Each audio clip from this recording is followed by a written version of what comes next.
Prime Minister.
Ladies and gentlemen, please start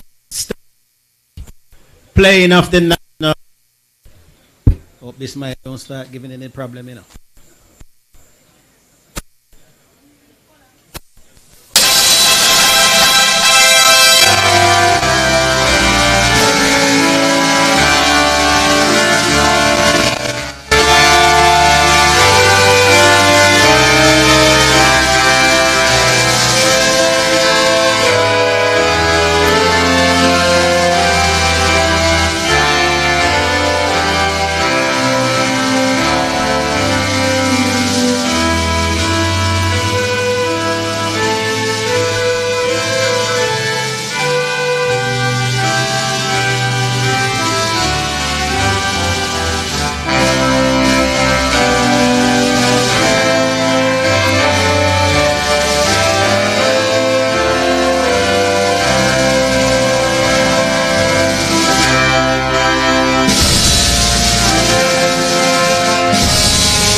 Be seated.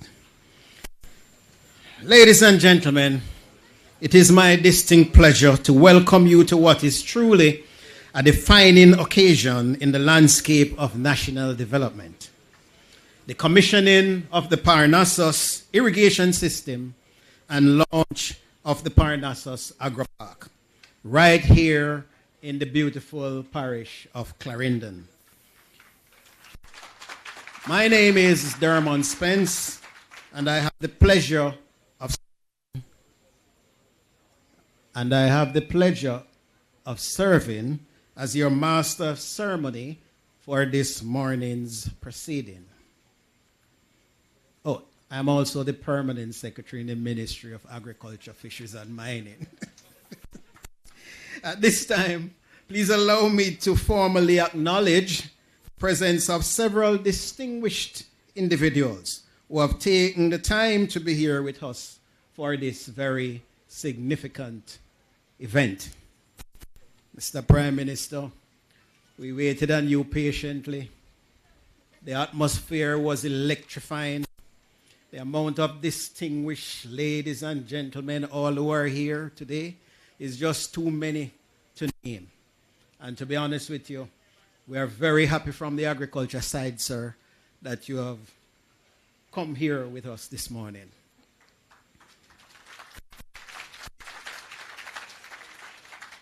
So his official introduction is our visionary leader, Dr. the Most Honorable Andrew Holness, Prime Minister of Jamaica. And you can give another round of applause for that. Her Excellency Judith Slater, British High Commissioner to Jamaica. Please make her welcome. Our hard-working and dedicated Minister, the Honorable Floyd Green, Minister of Agriculture, Fisheries and Mining. The Honorable Franklin Witter, Minister of State in the Ministry of Agriculture, Fisheries and Mining.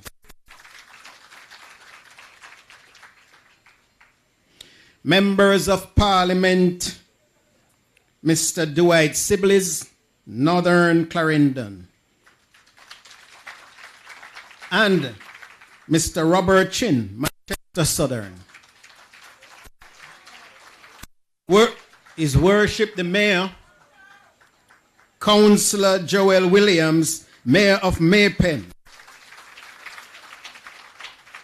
Mr. Darren Newman, Advisor to the Vice President, Caribbean Development Bank. Minister of Religion, Reverend Dale Evans Worry. SS Shane McCullough, Divisional Head, Clarendon Police Area 3, and other members of the Jamaica Constabulary Force and other security personnel here this morning. Please give them a round of applause.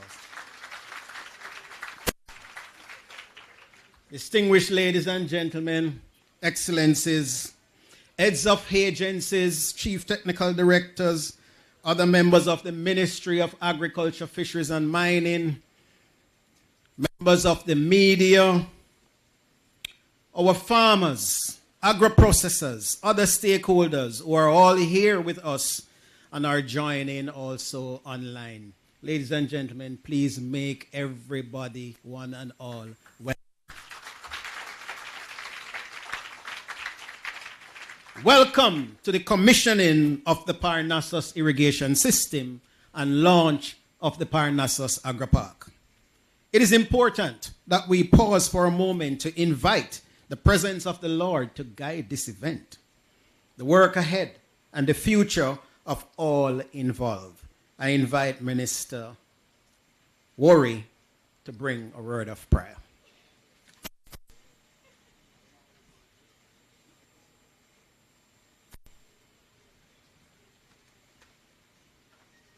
It's still morning, so we can say good morning. And first, I must acknowledge my Prime Minister, the Honorable Andrew Holness, and all other distinguished guests. I acknowledge you this morning. And, you know, I must say it's a pleasure. I'm just living outside here in Gimme Me Bit. That's where I'm living. And I'm pleased to be here this morning as we are commissioning the Parnassus Irrigation System and the launch of the Parnassus Agro Park program. It's a wonderful program. I must say it's a great program by the government and leaders of Jamaica. And I hope it will be a blessing to all involved. Let us pray.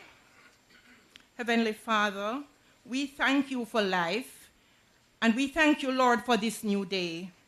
As we gather today, our hearts are full of gratitude. Lord, we bring before you these government agriculture farms across Jamaica and here in Parnassus.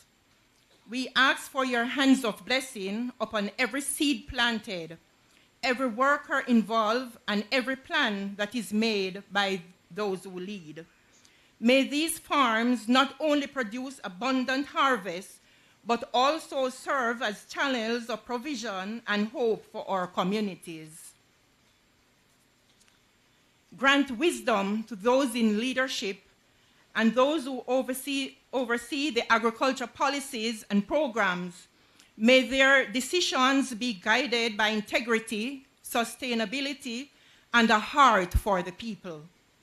Strengthen the farmers and workers, bless their hands, keep them safe, and let them see the fruits of their labor.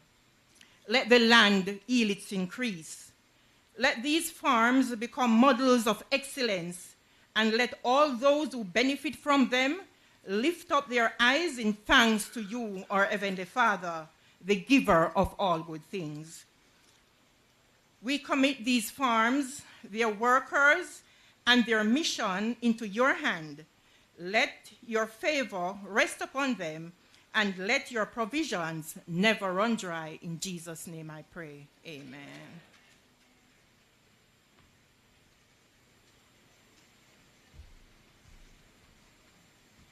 Thank you very much, Minister Worry, for inviting the presence of the Lord to be with us this morning.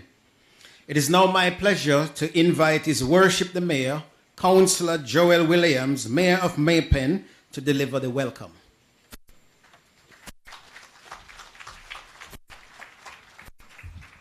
Thank you very much, Mr. Chairman. Mr. Darren Spence, JP, Permanent Secretary in the Ministry of Agriculture, Fisheries and Mining, the Honorable Dr. Andrew Holness, Prime Minister of Jamaica,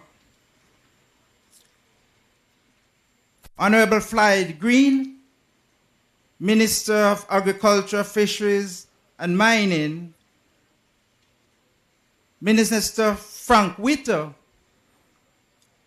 Minister of State in the Ministry of Agriculture, Member of Parliament Dwight Sibley's, Mr.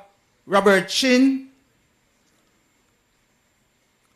His Excellency, Her Excellency, Mrs. Judith Slater, British High Commissioner to Jamaica,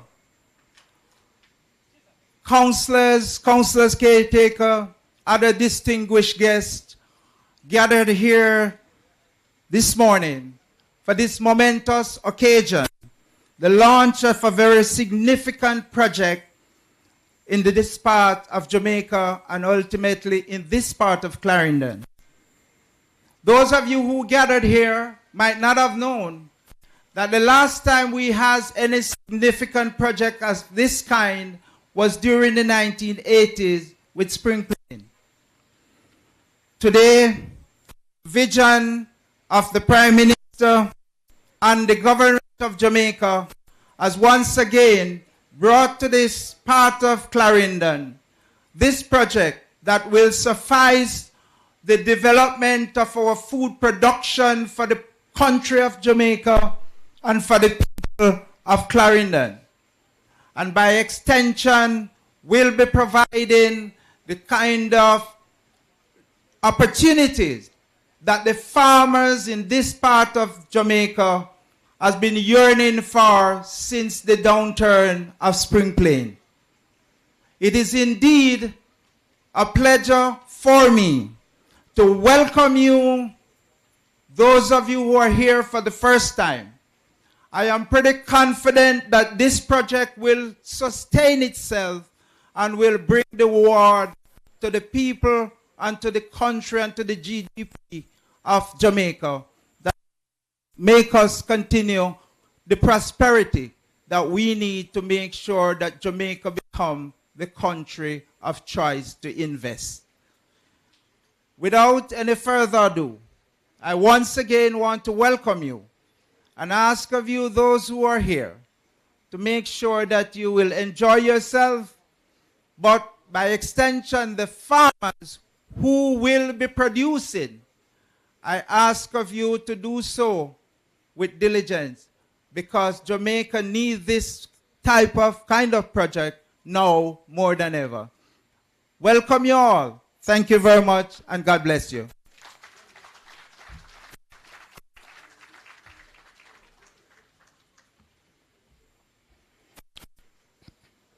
Thank you very much.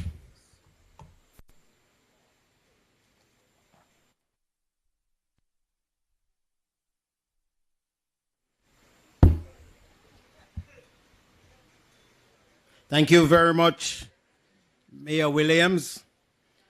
From what you have expressed, this commissioning and launch is indeed a major step in the right direction for this community.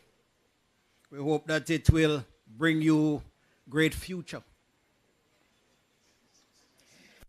At this time, we will be having two greetings from two distinguished ladies.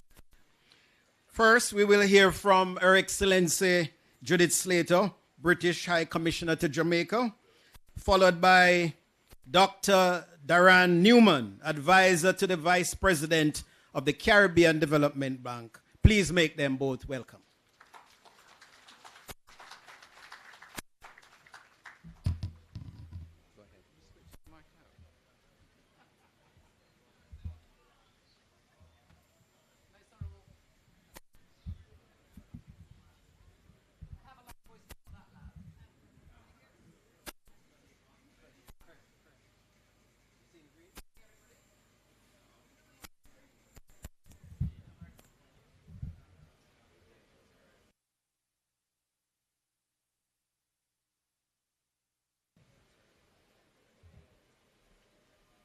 Most Honourable Prime Minister Dr. Andrew Holness, Minister of Agriculture Floyd Green, Minister of State Franklin Witter, MPs PS Dermot Spence, MPs Robert Chin, Dwight Siblis, Mayor Councillor Joel Williams. After that, I think all protocol observed, and great to be here and welcome everybody.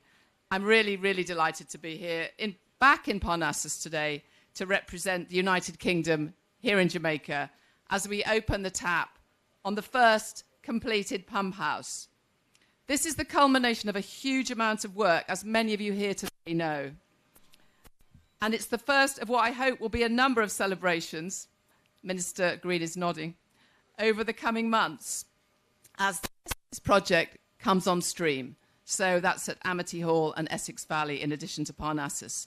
And we're standing in a place where once fields were difficult to irrigate, where access to technology was limited. Today, with innovation and partnership, we're opening the way to harvest opportunity, turning challenges into growth. And the UK government is proud to have funded this vital agricultural development project, which speaks directly to the needs of Jamaica. Through a grant of over £17 million, so that's 3.5 billion Jamaican dollars, from the UK Caribbean Infrastructure Fund, the Southern Plains Agricultural Development Project will make a real difference for farming communities in St Catherine and Clarendon. This Parnassus Agro Park project in Clarendon is designating nearly 400 hectares of irrigated land to farmers and will be supplying nearly 9.6 million gallons of water per day, improving facilities for farmers to handle and store their harvests, and building 12 kilometres of new roads. And roads are so important, as we all know. But it's not just about building infrastructure. It's also about ensuring that support reaches those who need it most in an inclusive and equitable way, by strengthening the capacity of local farmers, including women, youth, and people with disabilities. And this was a key element of the project for both the UK and Jamaica, I know. And to that end, the financial criteria for leasing land have been made more flexible and generous for those that were here before. And importantly, a new matching grant scheme will be introduced to support low-income farmers, helping them to invest and innovate so they can grow more, earn more, and build more resilient livelihoods. As we all know, agriculture is the backbone of Jamaica's economy, and so this project is a really important part of the UK Caribbean Infrastructure Fund portfolio. The fund, which was launched in 2016, provides £350 million, or 72.3 billion Jamaican dollars, in grant funding across the Caribbean. But Jamaica is the joint largest beneficiary with an allocation of 11 billion Jamaican dollars. The fund's helping Caribbean countries build high-quality, climate-resilient infrastructure that will transform their economic growth and provide local opportunities while also having a positive social impact. So there are 13 capital projects in 9 countries, building roads, ports, water, sanitation systems, resilient energy facilities, and of course, these 2 agricultural development projects here in Jamaica, Southern Plains and Essex Valley. These were the 2 projects, when we consulted back in 2016, that were specifically chosen by the Jamaican government as the most highly valuable opportunities to transform agriculture in these areas, reducing farmers' vulnerability to climate change. And these projects are just 2 examples of the strong and growing partnership between the people of Jamaica and the people of the UK. So we're proud to stand here alongside Jamaica today in pursuing our shared goals, promoting growth, improving security, and building resilience to natural hazards and climate change. So I want to say a huge congratulations to the government of Jamaica on completing the first part of this project and for its collaborative and participatory approach, which has ensured strong community engagement throughout the project implementation. And we commend the National Irrigation Commission for your leadership on the project. And we particularly thank our partners, the Caribbean Development Bank, for providing oversight on delivery of the project and providing additional financing. So many congratulations. This is a day of celebration, and I look forward in the months ahead to seeing the other projects come on stream and having more such happy days of celebration. So thank you very much indeed for being here.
Andrew Holness, the Prime Minister of Jamaica, Her Excellency Judith Slater, British High Commissioner, Minister of Agriculture, Floyd Green, Minister of State, Franklin Witter, other distinguished guests.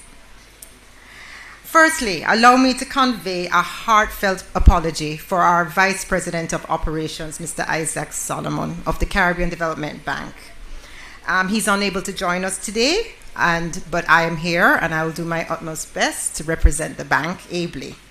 First of all, I'm so glad to be back in Jamaica, my home country, and it's with deep pride and renewed purpose that I join you here today for the official opening of the Parnassus component of the Southern Plains Agricultural Development Project.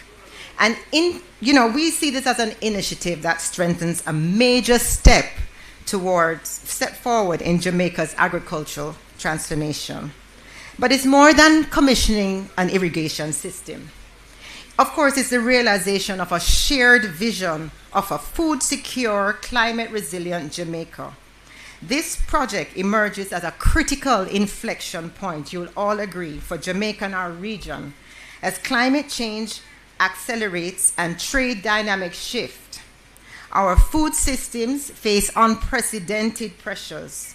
The investment today is accordingly of high potential to help Jamaica navigate those challenges. Today, we continue a journey to sow seeds of resilience, innovation, and prosperity with a view to building a more resilient food and nutrition security systems for generations to come. To our partners, the Government of the United Kingdom, we express our profound appreciation. Your investment through the Caribbean Infrastructure Partnership Fund, the UK CIF, exemplifies a shared visionary development cooperation. That funding has brought us here today, as we just heard, and as we prepare to deliver climate resilient infrastructure, modern irrigation systems, and renewed opportunities for farming communities like this in Clarendon.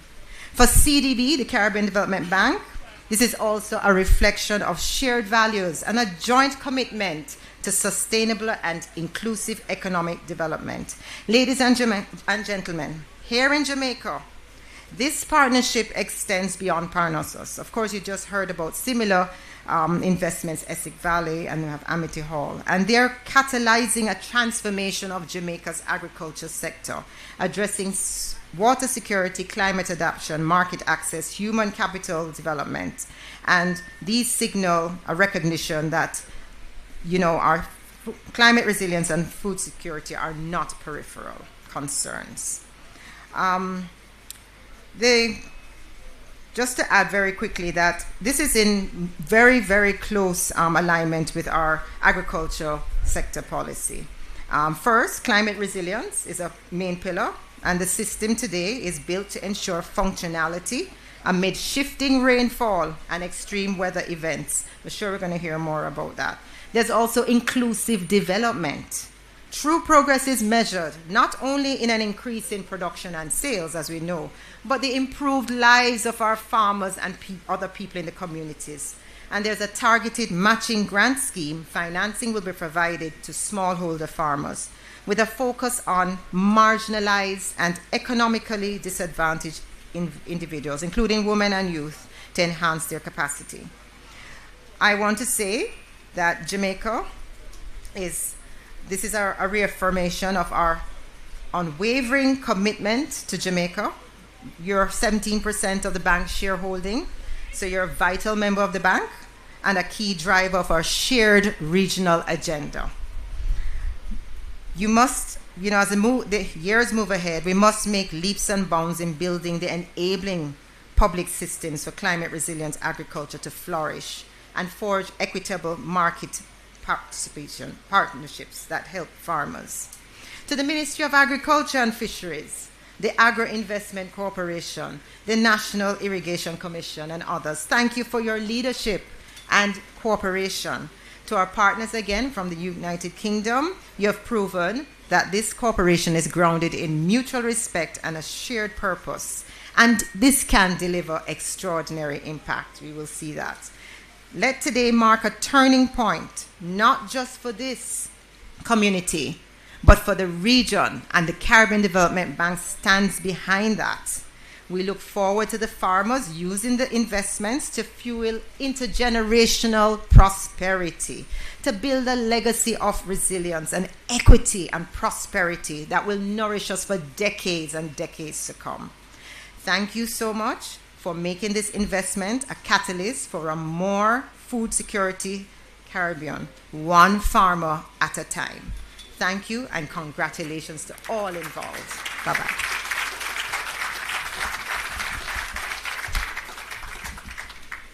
Thank you very much.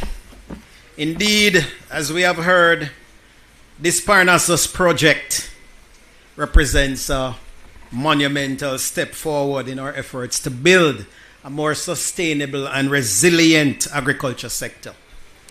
The commitment from our international and local partners, including those who have just spoken, the UK Caribbean Infrastructure Fund, UK CIF, whose support has been crucial in funding this transformative project, will undoubtedly ensure its success and long-term impact. Once again, please put your hands together for both these distinguished ladies and ardent supporters of Jamaican farmers. The point I wanted to make is that you'd be very surprised how much effort these ladies have put into the project. Yes, we recall the days and nights when we are down in St. Elizabeth, sometimes eating a little fish when it gets pretty late, as we tour the areas and we're being motivated to complete the project on time, providing all those notes. Where is Barbara? PIOJ. Boy, she likes to hide around the back, but I can tell you, a tower of strength and support around there. Please give her a round of applause in making all these inward missions happen like clockwork.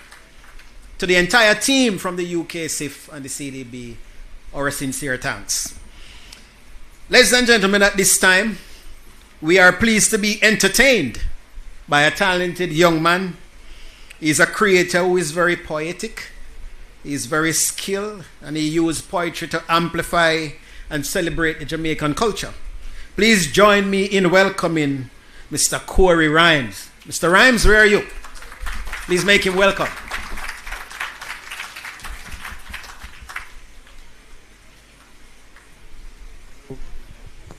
Ladies and gentlemen, good morning. How you doing? So like he said, my name is Corey Rhymes, and I'm coming from all the way from Portland just to, share some cultural vibes with you, all right? So I want you guys to help me a bit in this first part. So if you know the rest of the sentence, just say it, okay? So the ministry has a theme. And say it if you don't know. It says, grow what you eat and eat what you grow. Yes, lovely. Plenty hustle and bustles farmers face. Them get a blister, then brush it off and gone. Foreigners call it blister, but Jamaicans call it can. Right? The message for today is thank a farmer. Thank a farmer for the crops you eat. Ladies and gentlemen, clap the farmers. Let them feel appreciated in them seat. Yes, lovely, lovely, lovely. So, me no farmer, but me have 2 goats. Then fenke, but then we do. You have to thank the farmer for even the meat we eat. Yeah, man, you have to thank the farmer too. So, how important are our farmers? That we can measure on a scale.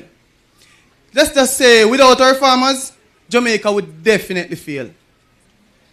The sweet yellow yam, the banana we love so much, the onion, scallion, sweet pepper, all the scotch bonnet we cannot touch. Because me a one boy, me no like bun. So the pepper, me put one side. Yes. Give me the sweet potato. And the corn Sammy plant and died. Now, today is a very big day. 38 farmers get 38 lease. Land of them can plant them crops, and the rest of Jamaica can feast. The government will do them work. A step in the right direction, I say. And if you continue like this, Jamaica get better day by day. So yes, we have to thank the farmers. You know, them so important, the love of the sure. Because for sure, we are going to grow where we eat. But we also going to eat what them grow. Listen, man, we have to thank the farmers for sure. They're very important. You know, they plant the crops. And us Jamaicans, we're so blessed. We're so wonderful. We make some amazing, amazing dishes. Wouldn't you say? I believe that Jamaica has the best dishes. Don't you agree, guys? Yes, it doesn't sound like you don't believe it, though. Yes, man. World renowned and all of that. So this next one is called Jamaican dishes. So Jamaica have the best food. That's seasoned to the bone. You ever taste rice and peas so nice, you could have eat it alone? You lick your lip and say, the food a shot. To all that seasoned down and nice, you can't believe a rice and peas that. Prime Minister, when last I ate some good food? Boiled breadfruit and dasheen. Dumpling and banana with saltfish and baked bean. And all of the breadfruit now for boil, you know. You can roast some. Get all a cup of sour sap juice and breadfruit and run down. Me love total bad. When see my granny, she prefer blue jars. She said, Bammy and Musa bad like yas. But don't ask me what Musa, cause I promise I don't know. But my mother make the kind of potato pudding will make you curl up your toe. I can saltfish. White rice and curry goat. A problem when Jamaicans go river go run boat. Me not say the food is tired, but you will get caught in that loop. Whereas if I go reunion go drink the goated soup. A plenty food we have, not to mention rice and peas. That are the national Sunday dinner, whether locally or overseas. The oxtail is another one.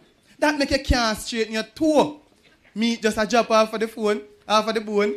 The food are the best. I want to know. Thank you so much for having me. My name is Corey Rhymes.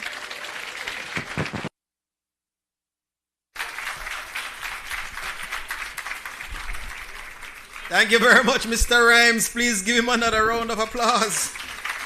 Your piece was beautiful. It captured the essence of agriculture and its vital role in shaping our culture, boss. We are very, very happy to have you here. It is now my distinct pleasure, ladies and gentlemen, to introduce a leader whose vision and dedication have been instrumental in the advancement of Jamaica's agriculture sector.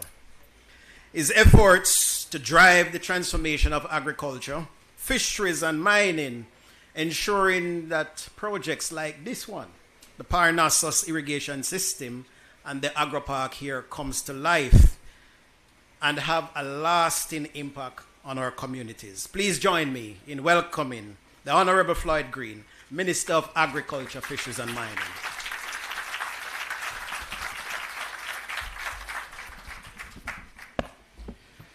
Thank you very much to our Permanent Secretary Spence, who is our chairman for today. Prime Minister, Dr. the Most Honorable Andrew Holness, our British High Commissioner, Her Excellency Judith Slater, Minister without portfolio, Minister Morgan, who called to say he is on his way, State Minister Franklin Witter, who is always here working very hard to move agriculture, fisheries and mining forward, the Member of Parliament for Northern Clarendon, Mr. Dwight Sibley's, good to see you.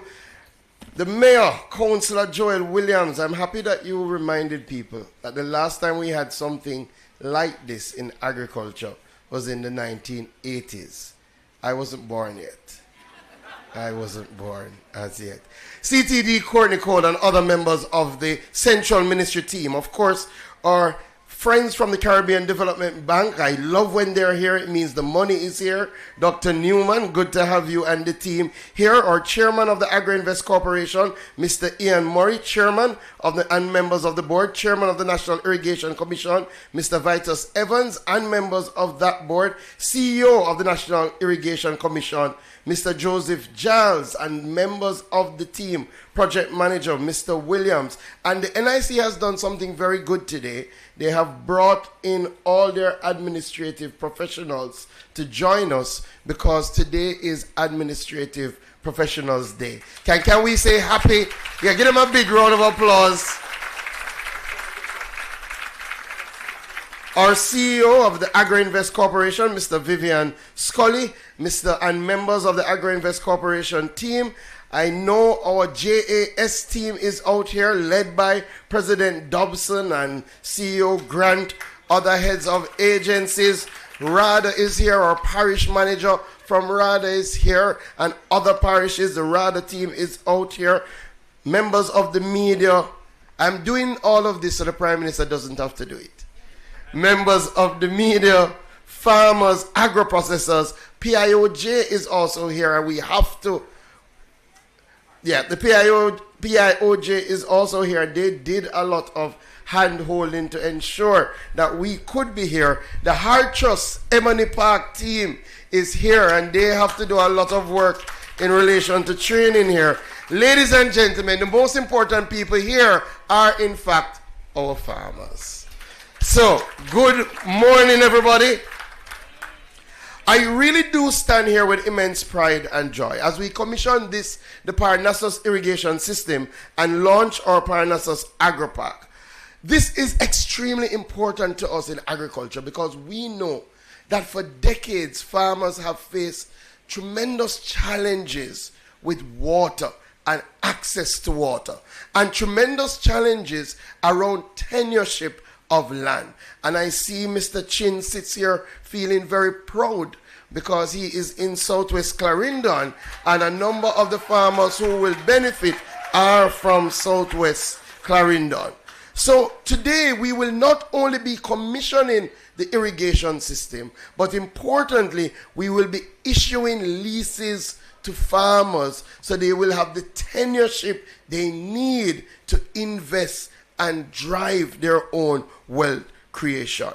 This is part of our Southern Plains Agricultural Development Project, which, as you heard, comes by way of the UK Caribbean Investment Infrastructure Fund to the tune of £17 million. And you would have heard from the High Commissioner. The UK set up a fund for infrastructure across the Caribbean and asked countries to submit proposals around what they believe are the best use for those resources. What could move the country forward in the best possible way?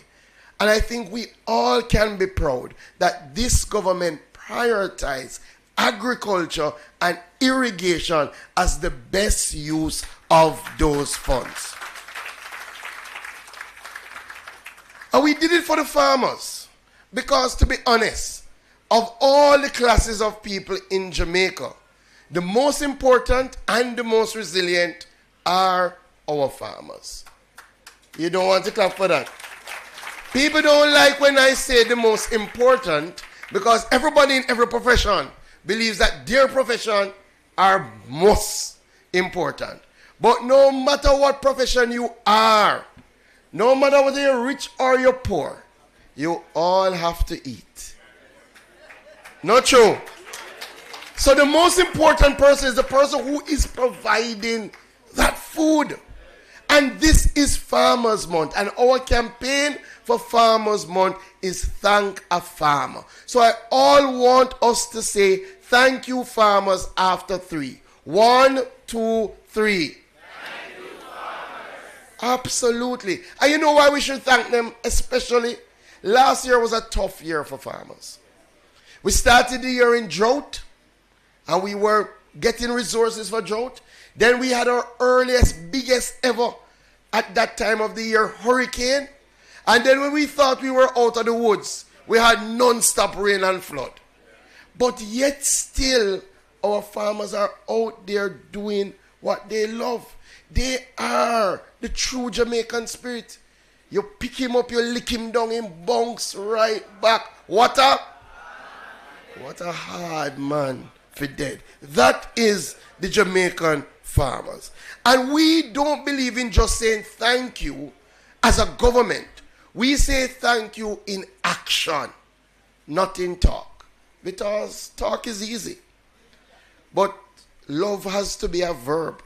You have to show that you love in a very tangible way. So we're saying thank you today to our farmers in Farmers Month by ensuring that they have access to over 700 acres of irrigated arable land right here in Parnassus. This will be managed by the Agro-Invest Corporation and the National Irrigation Commission. In fact, what we are doing, we are transforming former sugarcane lands into productive investment-ready zones with modern agricultural infrastructure. Let me highlight, we are not displacing the farmers that were there. Very important. We have reserved of the 700 acres, at least half of it, to ensure that the farmers who were there, along with youth, women, and persons with disabilities, they will have priority access to these lands. Through the National Irrigation Commission, we have drilled and developed 3 new replacement wells, which will collectively supply 9.6 million gallons of water every day to meet the crop irrigation needs of the park. But we never just did the wells. In fact, we've installed 13.6 kilometers of pipeline to bring the water from the wells to the farm. We have installed the pumps, and we have also put in pump houses, fire suppression systems, state-of-the-art modern equipment, and rehabilitated and constructed 12 kilometers of road in the agro park so that you can get to your farms. That deserves a big round of applause. Additionally, we have done some drainage work because we know we're going through periods of intense rainfall, so we want to ensure that when the rain comes, you will not be flooded. Let me quickly point out that this is just phase 1 of the project. Prime Minister, I know you will be happy to know, because you have directed that this must be so, that in all our new agro parks, they must have irrigation, they must have a good road network, but additionally, they must have storage and packing facilities. We are going to move to construct storage and packing facilities so that in times of glut, we can store, extend the shelf life, and serve our people. Additionally, we don't want you farmers to have to run up and down to find the National Irrigation Commission, to find the AIC, to find RADA. So we're going to construct some administrative offices down here in Parnassus, so you can go and find the representatives right there to serve you. This is just one of our projects. And you would have heard the High Commissioner. And I really have to pause a little bit to thank her for her leadership. Can we give our High Commissioner a big round of applause? I'll be honest, we have had some good UK High Commissioners. Very, very good. And this High Commissioner, since she has been here, she has visited this area and Essex Valley, I don't know how many times. But I think she appreciated that it is important to come out in the field to see what is happening and to ensure that the contractors on the ground recognize that at the highest level, this project is getting the attention. And it has worked. It has helped Mr. Williams big time, because when he says the High Commissioner and the Minister and the CTD and the Permanent Secretary is coming, contractor them start to work double time to ensure that we meet the requirements. So beyond this pad, we want to have our Prime Minister very soon to come down with us to Essex Valley. Prime Minister, we are 90% complete with the installation of pipes and fittings. We have done the rehabilitation of most of the roads and drainage. We're currently doing some work. You may not know, for those of you who don't know Essex Valley, but we've laid over 60 kilometers of pipe. And we have rehabilitated over 30 kilometers of roadways. All the pipes have been installed and they've passed the pressure testing. We're 85% complete with the construction of the administrative building, 84% complete with the construction of the agro-processing facility. So, Prime Minister, we want to get you down there, because that processing facility can store up to 22 containers of produce. That will be the biggest we have built in decades in agriculture. This is a part of our strategic pillars, which revolve around the new face of food. We're focused on food security, agribusiness development, climate smart expansion, climate smart technologies, and export expansion. But not just in talk, in action. This is about expanding domestic production. This is about creating jobs and providing opportunities in farming, in logistics, in agro-processing. This underscores that this government is serious about driving food security and driving agriculture. On the other note, I have to commend the teams from the Agro-Invest Corporation and from the National Irrigation Commission. These are the biggest agricultural projects, Prime Minister, that we've ever undertaken. And a lot of people thought that we would not have the capacity to get it done. And I have to single out Mr. Williams, our project manager. He doesn't like this, but stand so the people can see you.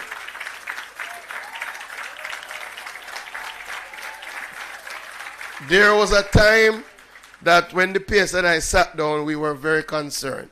And Mr. Williams answered the call, stepped up, and really got this project to where we are today. We are about transforming agriculture, revolutionizing agriculture, embarking, as the Prime Minister has mandated, on a new era of agriculture by improving access to land, irrigation, and technology. We are always about putting Jamaica first and ensuring that in everything we do, we choose Jamaica by creating a more food secure, resilient Jamaica. This is only the beginning. And I see all my agencies from mining are here, JBM, the JBI. Don't feel left out, because Prime Minister, part of what we're doing is repurposing old bauxite lands and providing it to farmers so they can do what they love. We are creating a brand new Jamaica. God bless you.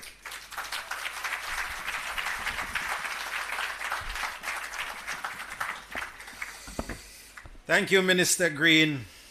Very impactful, very inspiring. Please give him another round of applause.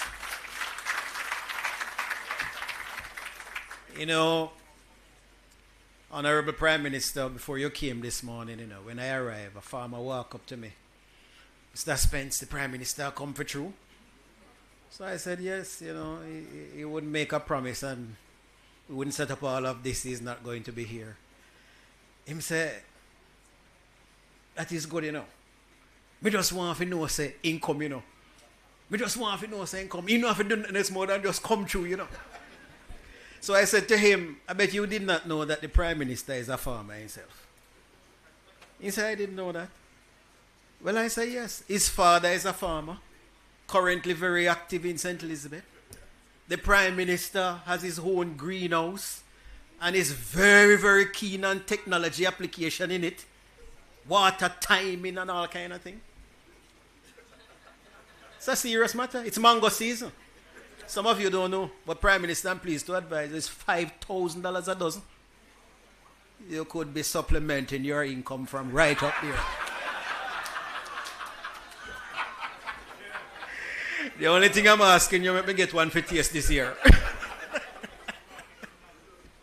I tell you, I'll say one more thing, All of this that you are seeing here looking so nice, it's a facade.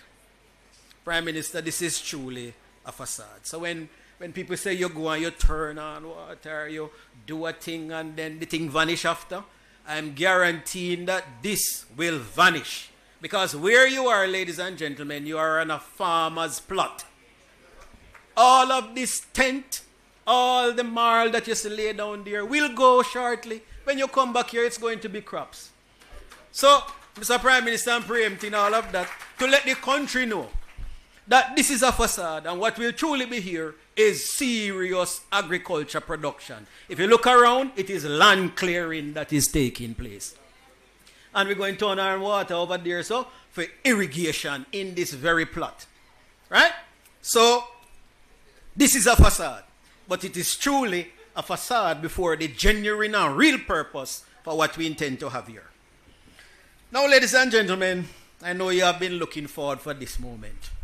And I've already spoken about the Prime Minister's presence. So, he's a visionary.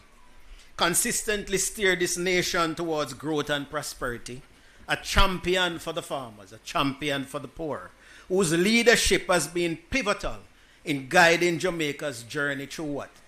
Challenges and opportunities. So, ladies and gentlemen, please put your hand together and make welcome Dr. the Most Honorable Andrew Holness, Prime Minister of Jamaica, to deliver the keynote address.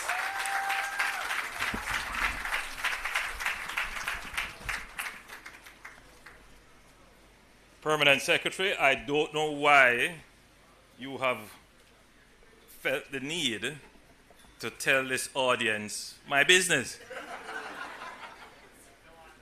Yes, I do have a passion for agriculture. My father is currently a farmer, a struggling farmer. I spent many summers on his farm, and so I have a deep appreciation for the struggles that farmers go through. Weather, finance, and of course, this very strange thing we call predial larceny. I have searched for this in other countries, and I can't seem to find it. It is a Jamaican affliction. 2-foot puss.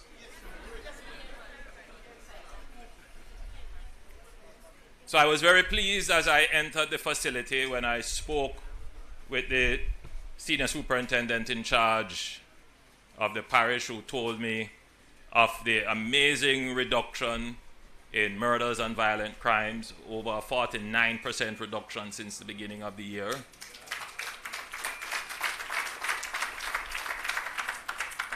I offered my commendations to the police team. They have done an amazing job. But I commend you, the citizens of the parish, because your own cooperation is also important in the reduction of violence, and I encourage you to continue to cooperate with the strategies and policies of the government and with the tactics of the police in reducing these murders. But your cooperation is going to be needed even more, because the police pointed out that they do have a strategy to deal with predial larceny in the area, and that strategy relies heavily on the cooperation of the farmers and the citizens generally, so that we can finally put an end to those 2-foot puss.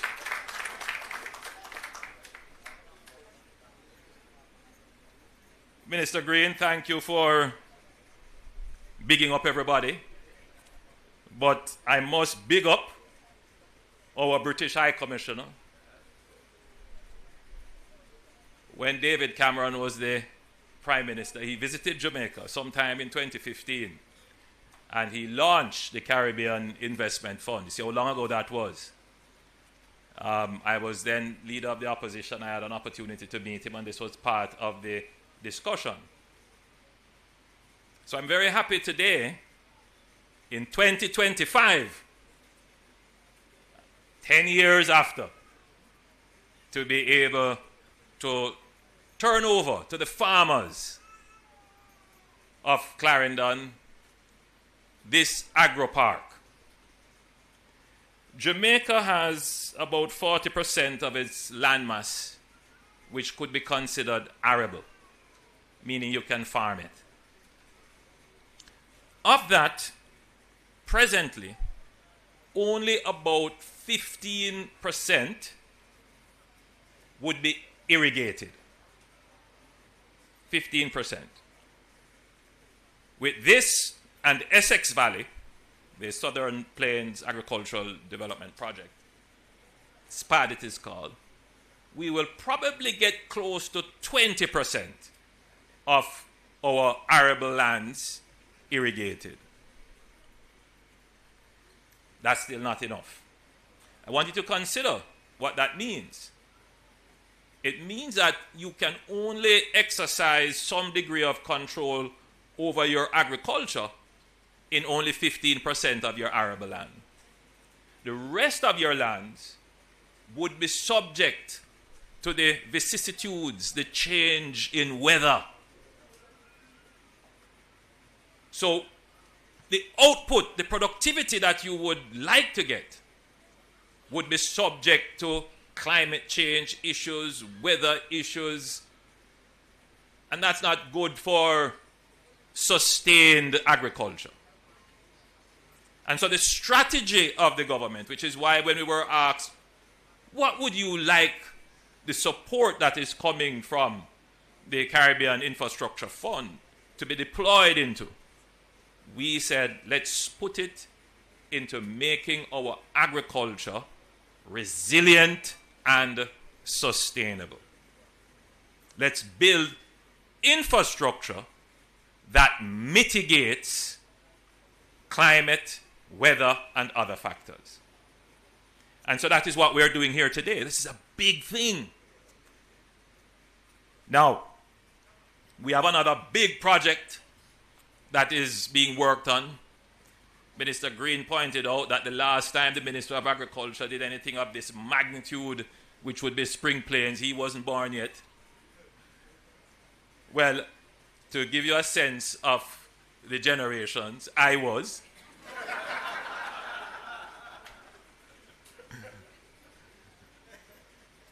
But even before I was born, the politician after whom I was named, Michael Manley, had the idea, he posited the idea, of harnessing the water from the Black River to irrigate the Pedro Plains. That was 50 odd years ago. It wasn't done. I'm pleased to say that we are well on our way to doing it.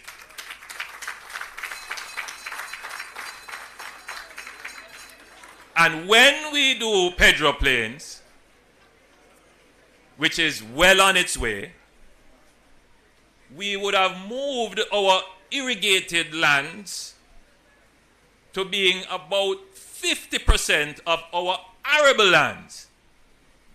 Can you imagine the fundamental shift in our agricultural productivity when we are able to mitigate and control for weather impacts on our arable land?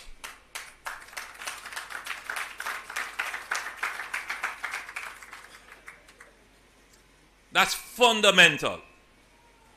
But this is not the kind of achievement that voters celebrate, unfortunately.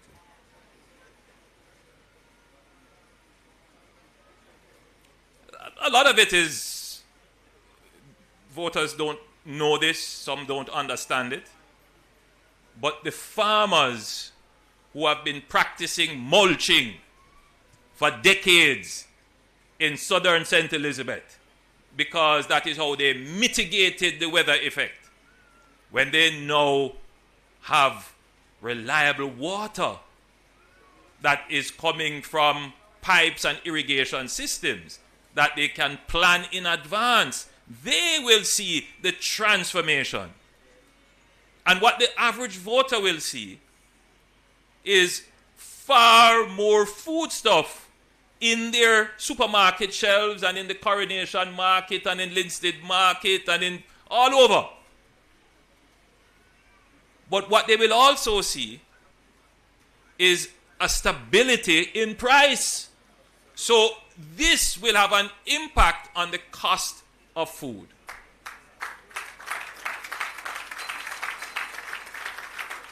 So yes, you, the average voter, listening to me, who say, oh, this benefit me. This will only benefit the little farmer them in Parnassus. No, my friend. It is these kinds of investment that benefit you. The cost of living crisis that we face, a part of it is an agriculture crisis. It is precisely because we have low productivity in agriculture why we have a food price crisis. And until our voters make that connection to inform how they vote, they will not get good agricultural policies. What they will satisfy with are easy but destructive policies that say, well, we should put a tax on imported goods, rather than seeking to address the fundamental issues, which are more difficult, which are not going to happen in one election cycle, as this did not happen in one election cycle. This started in 2019. I wonder if you see what I'm saying. That the transformation of Jamaica is not going to be this. It is not going to be stupid promises, even lovely sounding promises. And as we are in the promising season, when politicians are going to come to tell you that they will give you horses that can fly,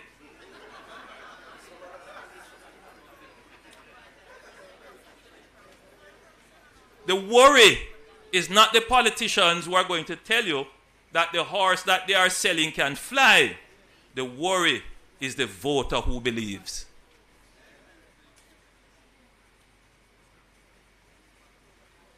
That is the worry. And therefore, as a politician, who, yes, I will come with gifts on mules, I have to also be very frank with you and tell you what the realities are. And that has always been me. Nobody can question that. I tell you as it is. I have learned a little bit that I have to put a little sugar on it here and there. I have learned. But I am still telling you as it is. So I can stand here today and tell you, not a promise, I am delivering on a commitment, and I'm telling you what else is coming. We are now at approximately 15% irrigated lands. After this project, we will be at approximately 20%, and when we complete the Pedro Plains, which is it is going to cross the election cycle, because it's a multi-year project, but when we complete it, we would be at about 50%. And that will be a profound shift in Jamaica's agriculture.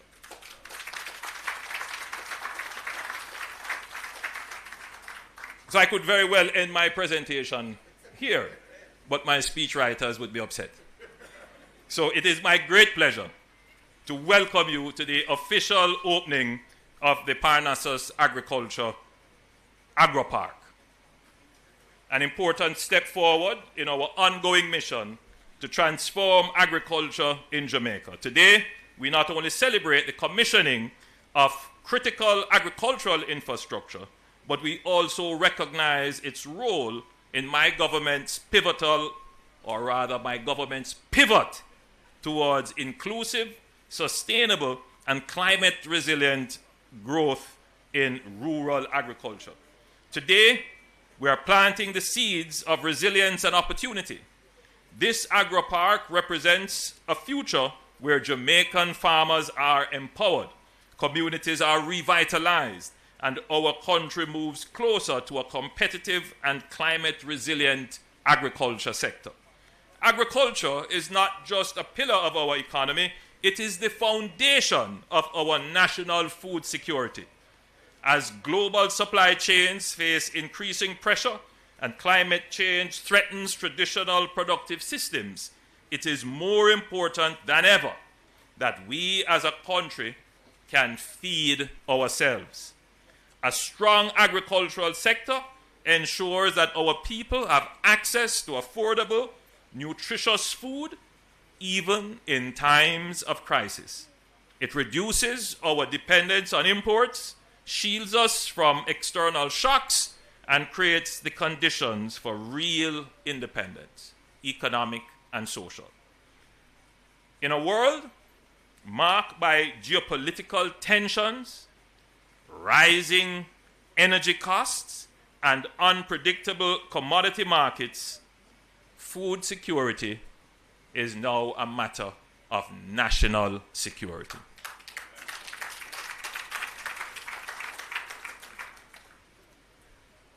But food security is also an important part of our economic policy.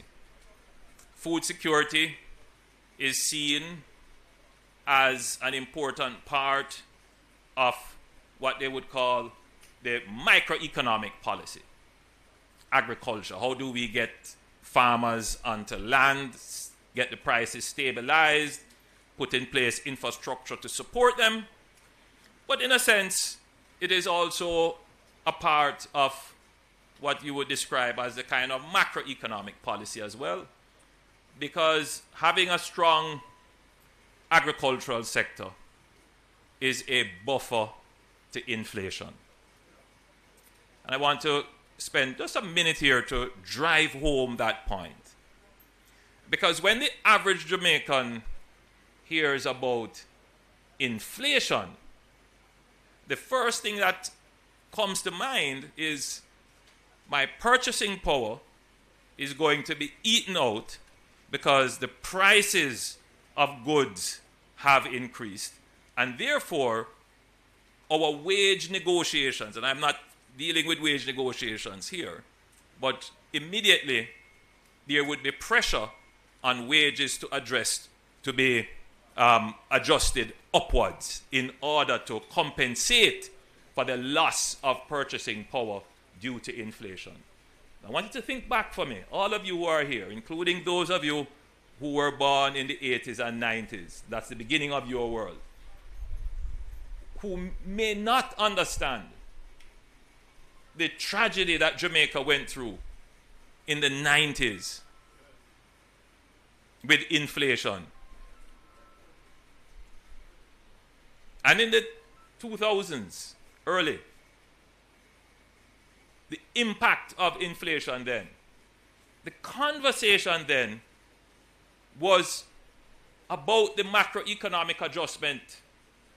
So it's either you're going to increase your wages or increase your interest rates to keep your currency stable to avoid currency-induced inflation or imported inflation.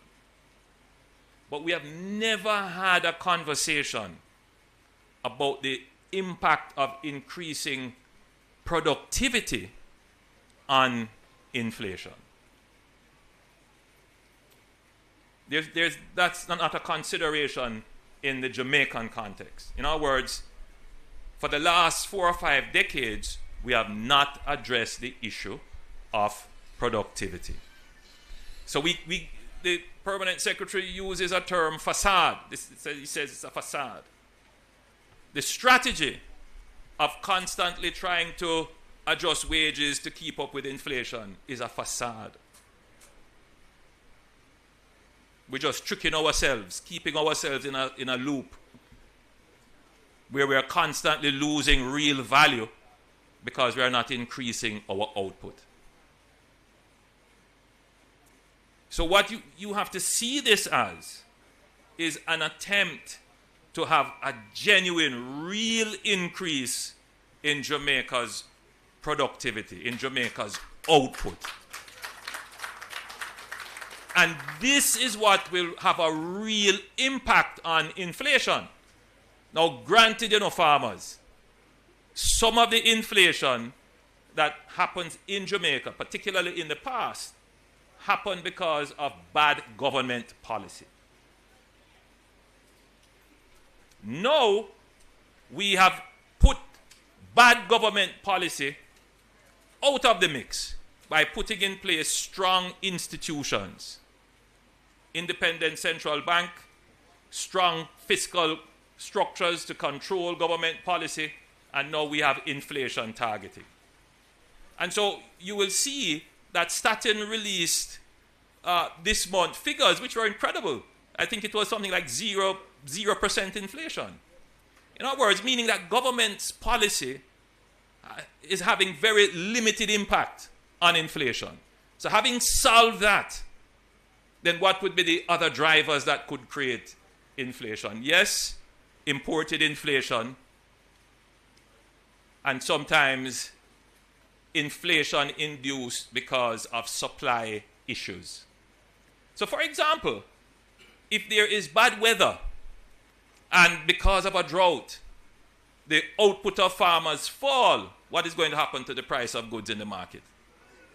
It's going to go up and it's going to reflect as inflation. But if you make the hard choice that even when you're going to get costs for not doing things immediately, but you have made that long-term investment in digging the wells, in cutting the roads, in cutting the land, in getting the titles for the farmers, in building the reservoir to store the water, in buying those pumps, which take a long time, to make sure that when this comes into full operation, rain or shine, you will have a level of output that will keep prices stable. That is how you impact inflation and cost of living. This administration has changed the way in which government operates. We now need to change the way in which our electorate thinks. Because the old way of thinking is not going to solve the challenges of today and the challenges you face. So everybody says, yes, increase the minimum wage, which we have been doing gradually because we don't want an economic fallout. Everybody's quarreling about their wages and it's unfair, and I understand the issues. And we're trying our best to slowly make the adjustments so that we don't have an economic fallout. But beyond that, that is not going to be the solution for Jamaica. Beyond that, the solution has to be that each and every one of us must increase our productivity. It is in the increase in our output that the unit cost goes down and therefore the prices remain stable. How do I get the average Jamaican to appreciate that and shift the mentality to look at how do we become more productive? What this is an investment in our productivity.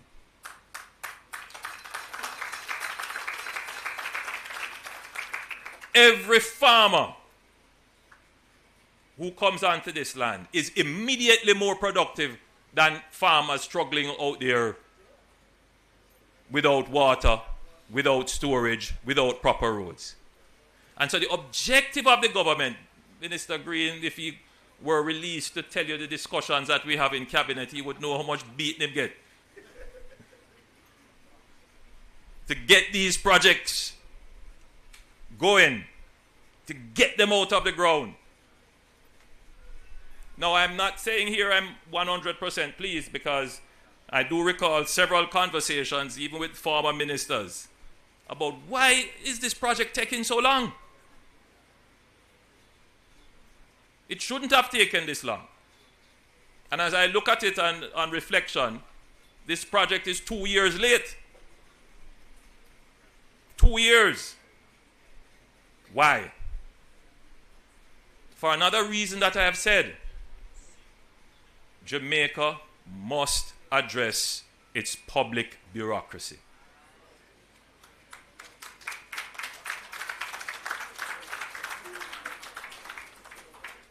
You know, we have gotten caught into this culture of analysis paralysis. Yes. And there are those who will seek to say that you are corrupt, that you are trying to circumvent procedures. But what they are really wanting to do is to hide behind a wall of circuitous regulation that leads to nowhere. And in my mind, that is the corruption. It has no bearing on whether or not things are delivered quickly, whether or not the farmers benefit, whether or not the customer is served, no benefit to them.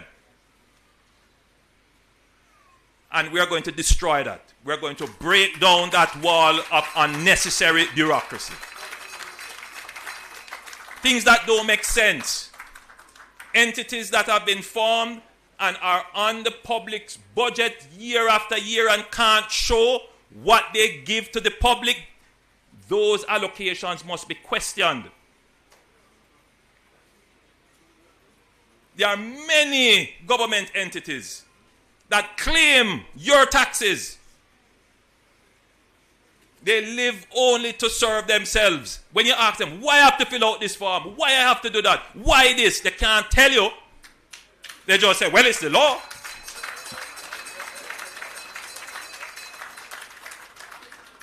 And for those who are quick to be critical, just sit down and listen. Because Jamaica is not the only country going through this. I listened to Keir Starmer make his presentation after I made my pivot speech. And it was as if he took my pivot speech and reread it. And he made sweeping changes, or will make sweeping changes, spoke about the NHS, spoke about digitization and other things. But it's not just Keir Starmer. I mean, I don't want to draw on Doge in the United States.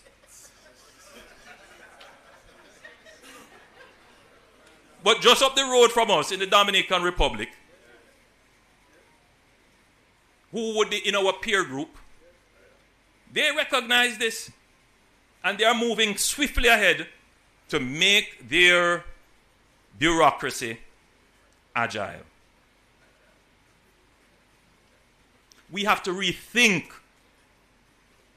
the dense layer of bureaucracy that we have placed on our public servants. They don't want to innovate or take any risk, lest their names be dragged mercilessly in the public domain. That is not going to help us grow.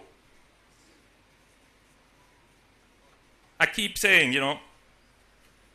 there are those who believe that they can deal with corruption by shaming people, destroying people's reputations.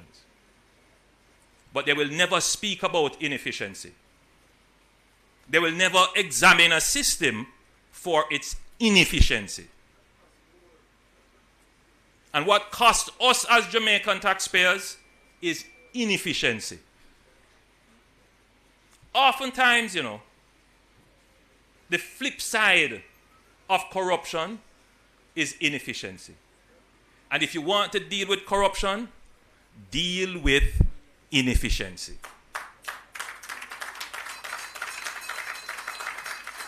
Treat with the systems that move slowly. Treat with the systems that have circuitous regulations. Because in systems that are efficient, there is no room for corruption. Because efficient systems, by definition, are transparent systems. So when we talk about addressing the bureaucracy of Jamaica, we want to make our bureaucracy transparent. We want performance to be evaluated so that you can see and match effort to outcome. So that there is no secret veil that separates someone's effort versus outcome.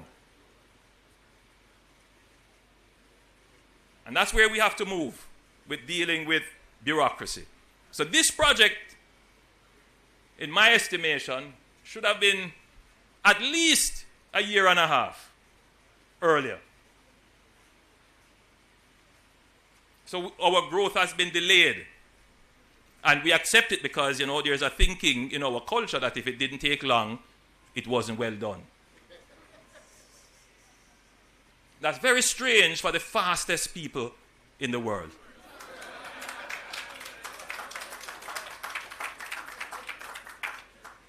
So Kristalina Georgieva, the head of the IMF, she made a presentation recently speaking about the global challenges as a result of the emerging trade conflicts. And in her presentation, which I thought was very sobering and very thoughtful, she said that she is not expecting that there will be a recession. However, she is expecting that there will be a slowdown, and they will probably come out with revised figures for global growth. And she is also expecting that there will be some inflation, but no hyperinflation, which is, I think, a reasonable expectation. But bear in mind that is just an outlook. It all depends on the moving parts that we cannot at this time predict where they will go.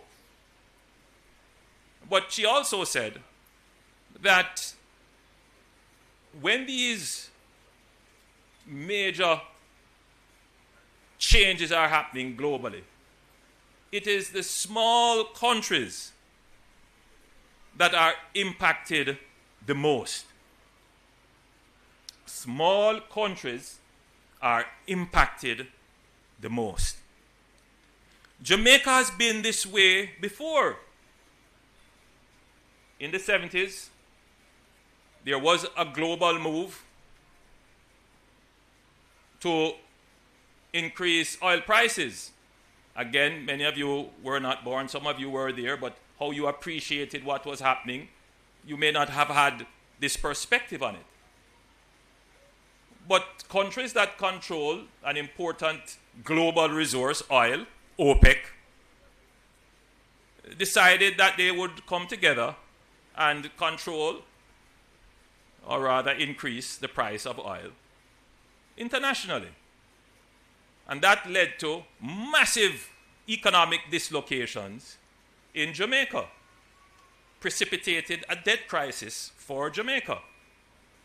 How did we maneuver ourselves in that period of time? And the truth is that the impact from the 70s and the 80s followed us through to now. Are we any different today facing these global changes in international trade than we were 40 years ago, 50 years ago, when global oil prices changed? Is our economy any different? And I will say to you that the fundamental principle of this government is that Jamaica must be economically independent. Michael Manley had his own way of saying it. He said, self-reliance. It's essentially the same thing, but not necessarily always the same thing, but the same principle. We must be economically independent as a people. And how are we different today?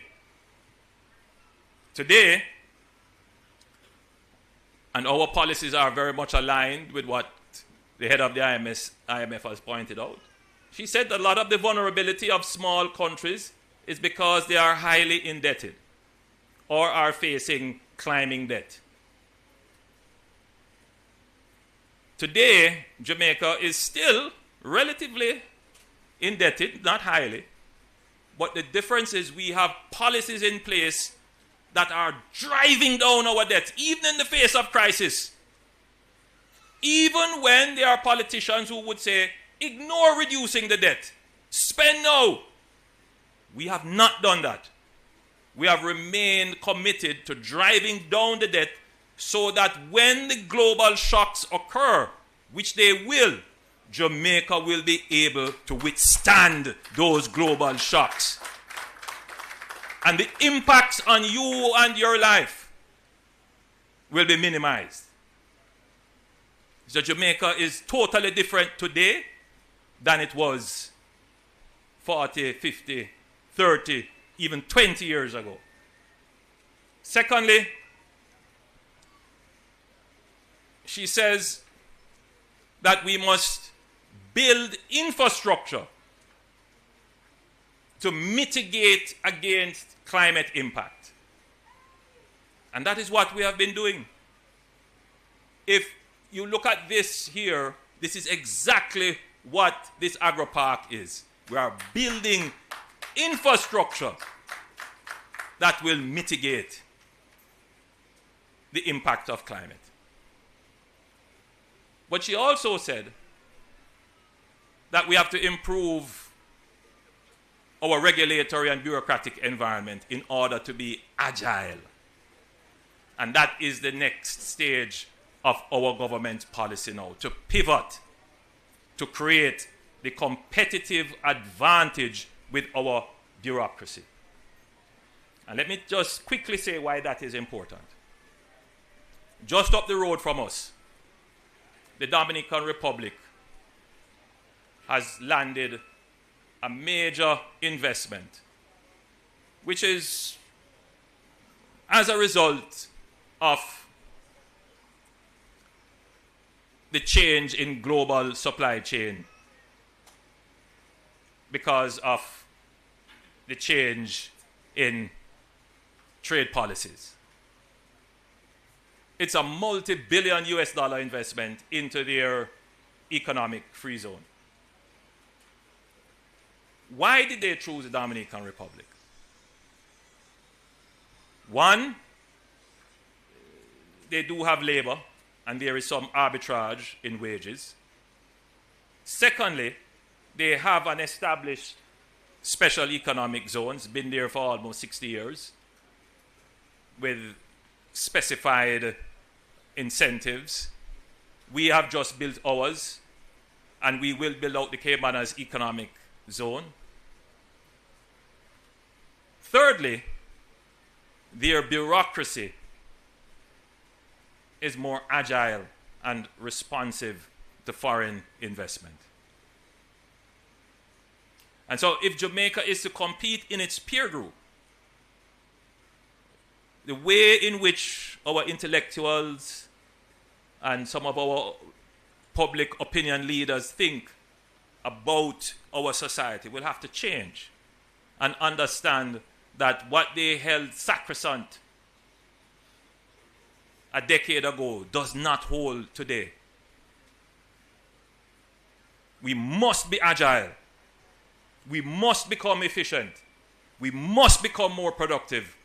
And we must become more peaceful as a people. And that is what this administration is driving for. That is not with any sugarcoating. That is not with any beautiful speaking. That is just telling you what the realities are. So I appeal to you in this promising season. Pay attention to the global trends and consider which administration can best handle these difficult seas that the ship of Jamaica faces.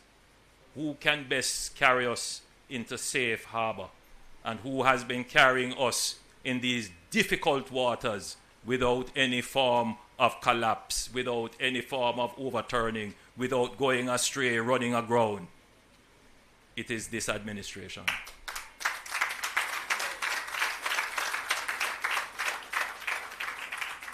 And so every week, this has never happened in the history of Jamaica. Every week, I'm in the field doing this, handing over a major project, turning on a water supply, housing scheme, everything we're doing. Because we have been a working government, not a promising government. We are a working government. We are delivering to the people. And we do it bearing in mind that our development must be inclusive. You have approximately 700 acres here at Parnassus, an old sugar plantation. This was sugarcane lands. And we have allotted 400 of those 700 acres specifically for small farmers. So I don't want to hear this argument that we're leaving out small man out of development. Rubbish! Everything that we do, we think about every sector of Jamaica. So we're making sure that our small farmers are incorporated and included right here at Parnassus. And then, out of that, we have allocated certain acreages for women, youth, and persons with disabilities. This is what development looks like. So, it therefore, and I should also say that there were some persons farming here before, and we sat with them. Some of them are here. And we said to you, look, you are farmers. We love you and respect you, but we know you're not the chaka-chaka business. And I know you're not comfortable in a chaka-chaka business. You want to be properly recognized. And so they made sure to give you proper lease arrangements. Some of you went to Hart and got trained. That's how we take care of our people. Yes. So, 240 farmers were trained. Yes, so, that is what growth and development and inclusive government looks like. So all them a talk. And I call up my name. Them can't get me out of the game.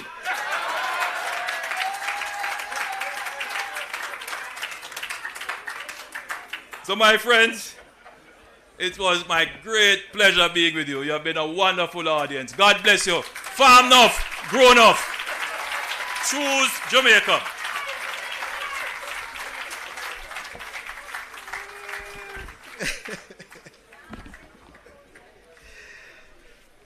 Thank you, Prime Minister Holness. Please give him another round of applause.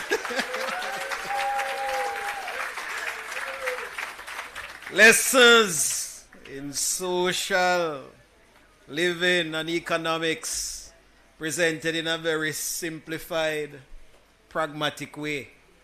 You can't miss it, It's like 000 in economics and in management. If you want to learn how to run a country, you can listen to the Prime Minister.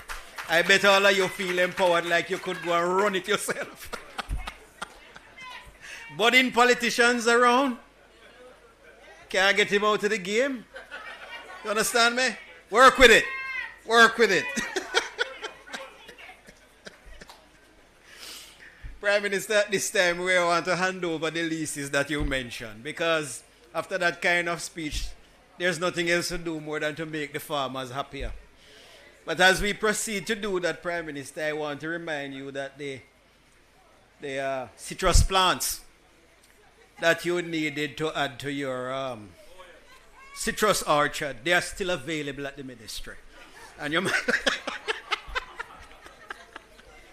and while people bemoan the absence of lime is in it too. Nice limes for you. I suspect Mrs. Holness will, for the sugar-coated idea, squeeze some lime in it and get it tasting like lemonade. So at this time, we are pleased to proceed with the symbolic handover of leases for 6 of our dedicated farmers, but in total, we have close to 40 of them here. Now, in the interest of time, we're going to be handing over some, but everybody will get an opportunity to take a photograph with the Prime Minister after the leases have been handed over to the 6. So the first 2 will be presented by Prime Minister Dr. the Most Honorable Andrew Holness, And I now invite him and Mr. Scully, the CEO of the Agro Invest Corporation, to facilitate this process over to my left, where those leases are going to be presented. You can come forward, Mr. Scully and Prime Minister, over to the left. Farmers to receive leases at this time from the Prime Minister. We want to invite Noel Reid. Mr. Reid, please give him a round of applause. Please come forward. He occupies 12.34 acres of the agro park, and he currently growing cash crops and tubers. Mr. Reid was an informal farmer on the lands for over 10 years and has since been formalized. Please give Mr. Reid a round of applause.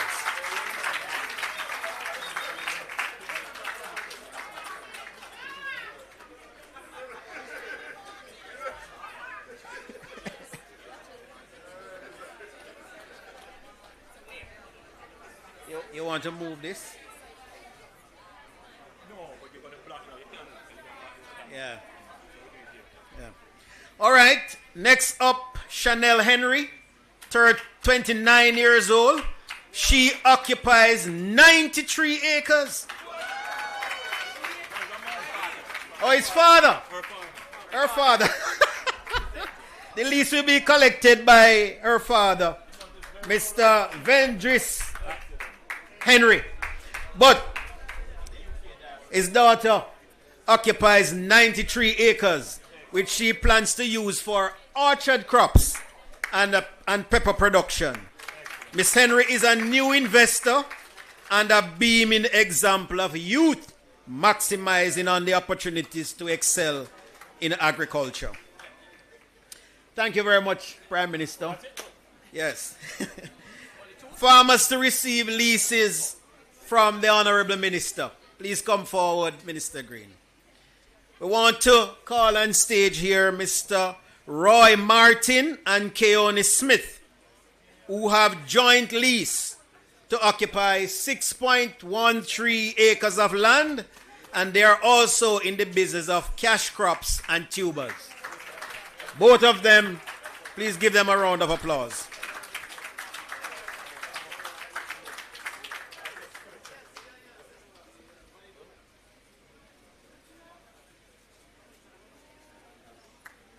Give them a round of applause.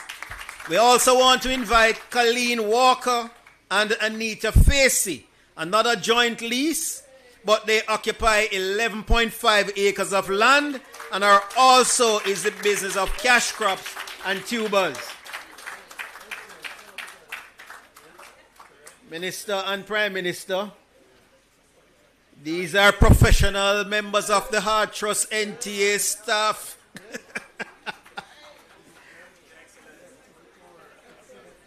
Supplementing income like you, Mr. Prime Minister.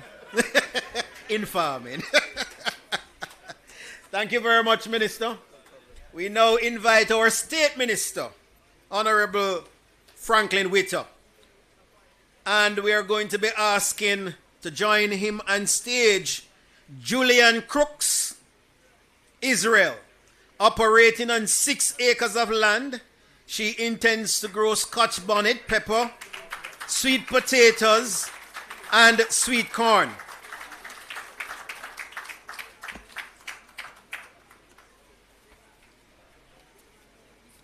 Congratulations. We also want to invite Dorette James, who occupies 5.6 acres of land and also intends to grow cash crop and tubers. Please give her a round of applause.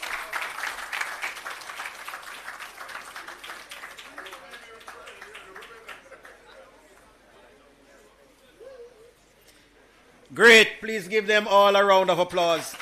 Gentlemen, you may take your seat. Now, we have heard from our leaders and stakeholders, but it's important that we also hear from the people at the heart of this initiative, our farmers. And so at this time, we will hear a response on behalf of the lease recipients and the wider farming community. Please welcome a proud farmer and one of the beneficiaries of today's lease handover, Miss Anita Facey. Let us receive her warmly as she comes to share a few words.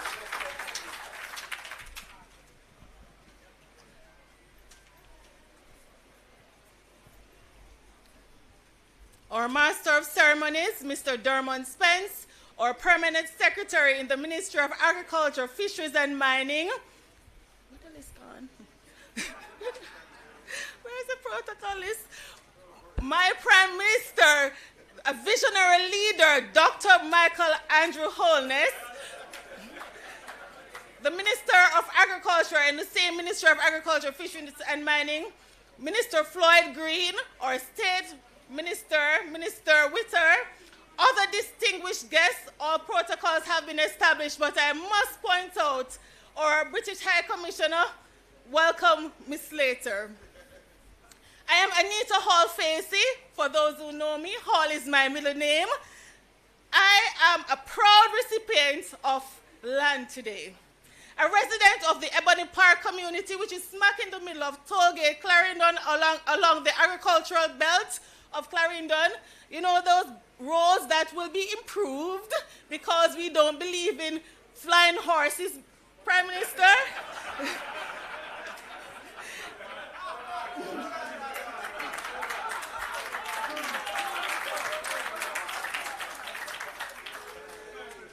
Yes, it is with humility that I stand here today on behalf of my fellow land lease recipients, expressing appreciation to the Ministry of Agriculture, Fisheries and Mining, the British High Commission, the Agro Investment Corporation, the National Irrigation Commission, and all the other key stakeholders and agencies who have provisioned us the opportunity to access not just land, but also a new start for Jamaican farmers.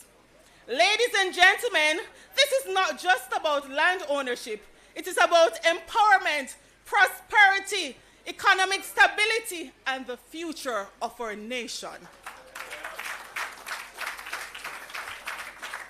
Land is not just a physical asset. It is a cornerstone of economic development, social stability, and cultural heritage.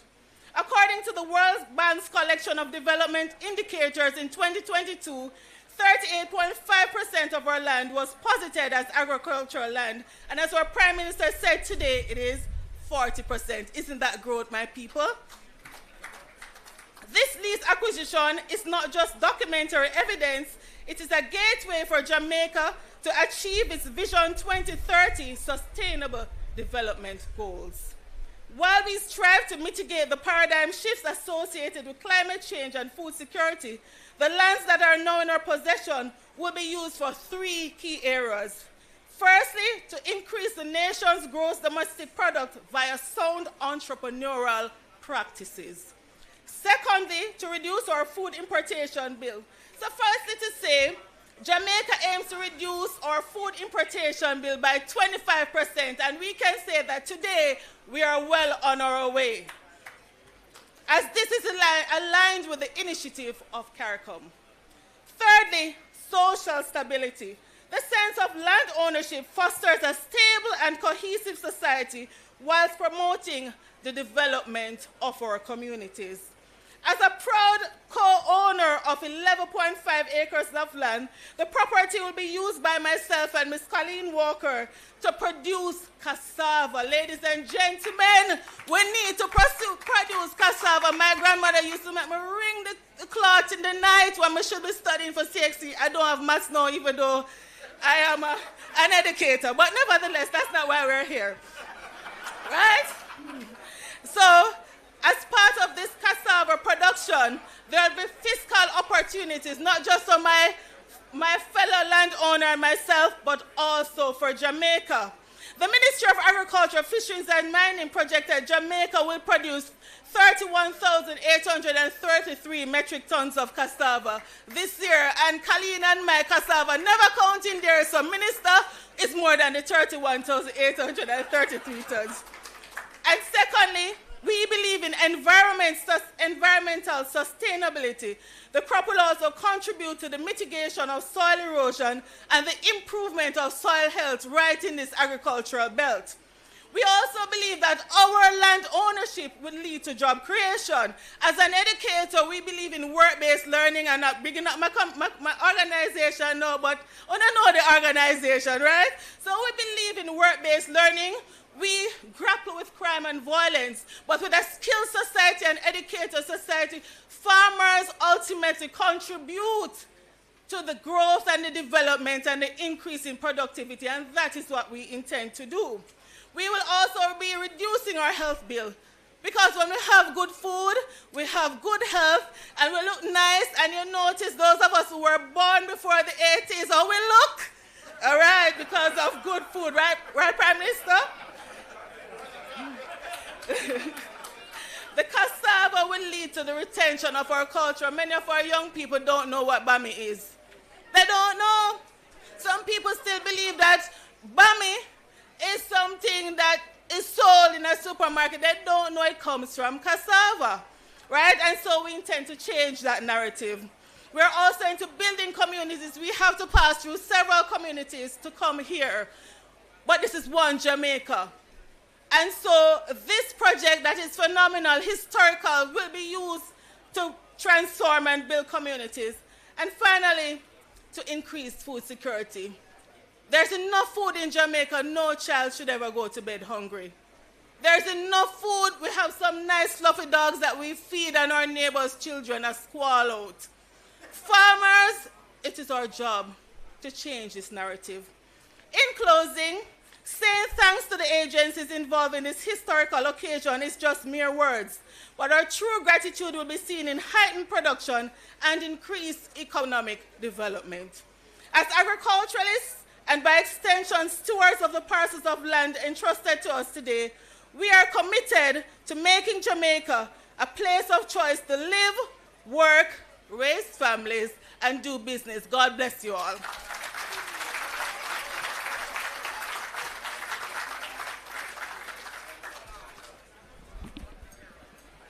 What a day.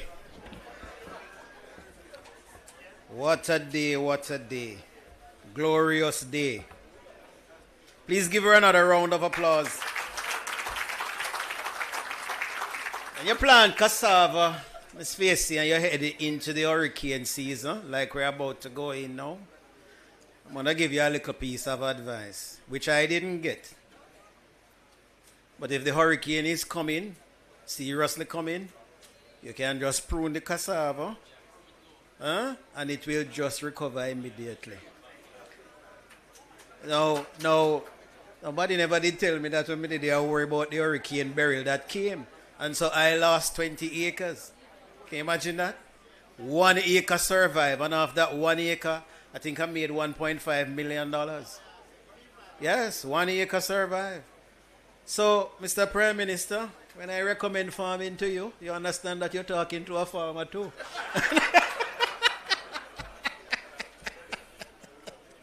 So we're going to keep it farming. They report in the media, the Gleaner, the newspapers, that persons are turning to farming and having a bright view of it. It is not per chance, you know. The Prime Minister would have explained, the Minister would have explained, we would have gotten the support. People are seeing that farming is a serious business for this country. The Ministry of Agriculture, Fisheries and Mining has been working towards this kind of pivot for years. And so we are very proud, humbled, and happy that we are seeing that kind of turn. Right? What we are asking for in agriculture, if I take a lesson from the Prime Minister's presentation, I'll add there are 4 critical things. One of them is infrastructure, and that's what we are dealing with. And on the infrastructure, you know, roads, storage facilities, even technology, I'll put on the infrastructure. Another thing that we need is funding. He mentioned it. I'll just categorize funding in 2 ways: investments and financing. Another thing that we need is a policy framework that supports all of that. And that was mentioned. And critically, the human resource management. Anywhere investment is taking place, you want to have the kind of skills, competencies, the kind of energy to support it. As a matter of fact, the Prime Minister put it down to the productivity of the people. Yes? And that's where we are. And the ministry is proud that we have been getting that kind of support. Yes? And we need more of it, especially on the investment side. And so this is why this is so critically important. So, ladies and gentlemen, I want to thank you all for being here. But I'll say, we are going to be moving to the unveiling of the sign for the Agro Park, as well as we are going to be moving to the commissioning of the system. And as we do that, I want the executive team, specially invited guests, to move in that direction, while the entire team inside here can be a part of it, but do not crowd the area. We will then do a tour, because Prime Minister, farmers are actually in the field right now farming, and we are hoping that you'll be able to see the activity that is being pursued. Sorry? You want him to plant as well? He doesn't. I told you he's a farmer, so he doesn't really have to demonstrate, but that's fine if you want to see. and so we will proceed in a small vehicle that will take us on that tour. Refreshment is provided. And so while the team, small team, go on that tour to look at the actual field out there, you will be refreshed. At this point in time, therefore, I would like to ask the Prime Minister to come forward, as well as the Minister, as well as Her Excellency Judith Slater, and invite all the recipients of leases to come on stage here for a photo op. Please ask the farmers who have received leases, all of you now, to come forward and take a photo with the Prime Minister.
There's a full switch, so we can.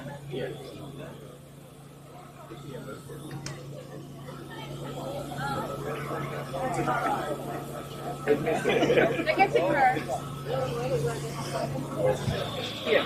Sorry, they're trying to get the pipes in the shots as well. Yes, I'm asking if everybody can just come on this side, please.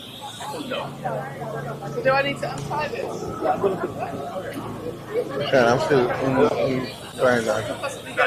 Yeah, still like right now. They put it down, sir. Alright. Alright.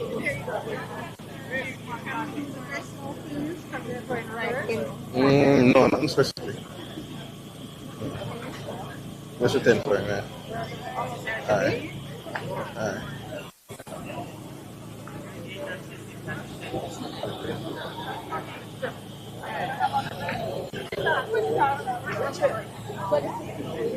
What?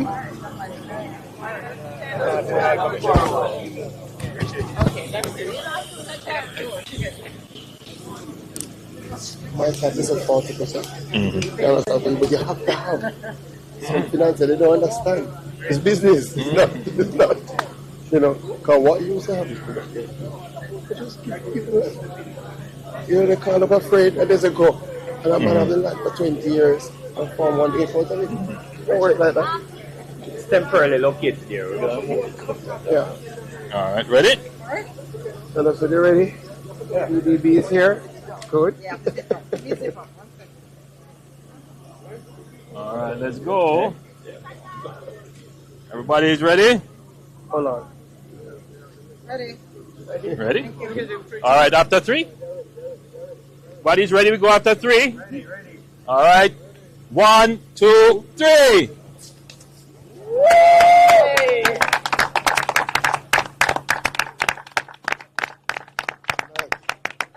All right. So everybody water now. I think they're going to show you what they have inside, and then make sure.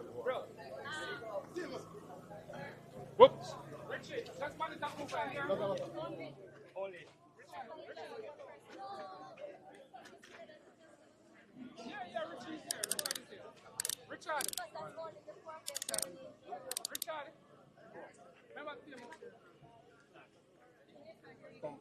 No, but let the media go first. There. It's fine. You're there. Hi, Commissioner.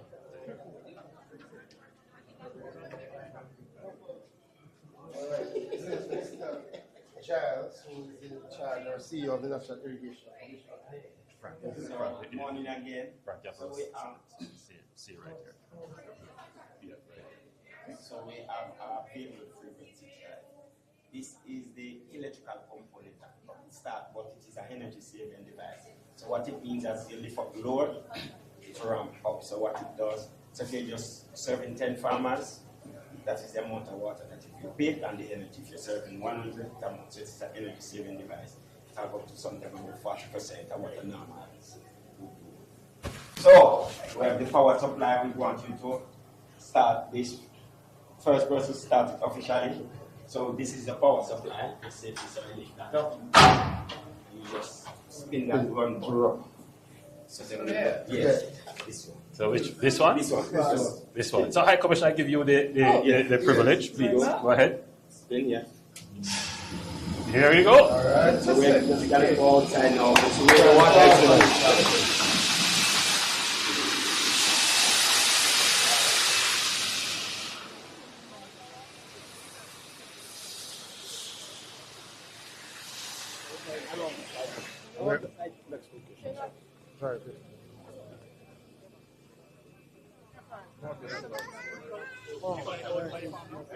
This way?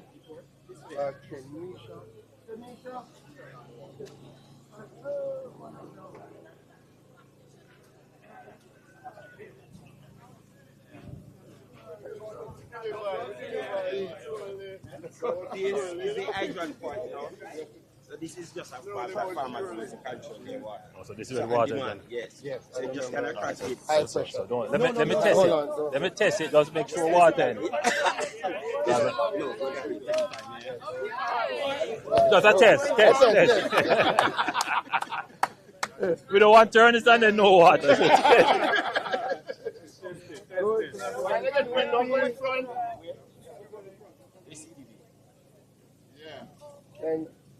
Come in, where's CDB? Come on this side. Come in. Come in. Come in.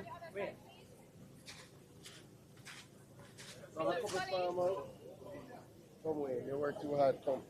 So our goodly permanent secretary had said that the stage and the tent was a facade, and that after the event is over, that will be removed, and the next time you see this place, it will be in full agricultural production. Well, let me tell you that this is not a facade. Yes. When I turn this pipe, this valve, you will see water. And this water is what will be the basis on which the agricultural park will flourish. This symbolic turning of this valve represents the fruition of the good support, development support from the United Kingdom, almost $4 billion in support, in addition to the resources of the government of Jamaica and the technical expertise and management of the government of Jamaica to bring this all together so that the farmers can finally have irrigation in their field. All right, so we're not going to waste it. Very good. Excellent. All right, so you're going to look at the agro park. Yes. Right. Yeah.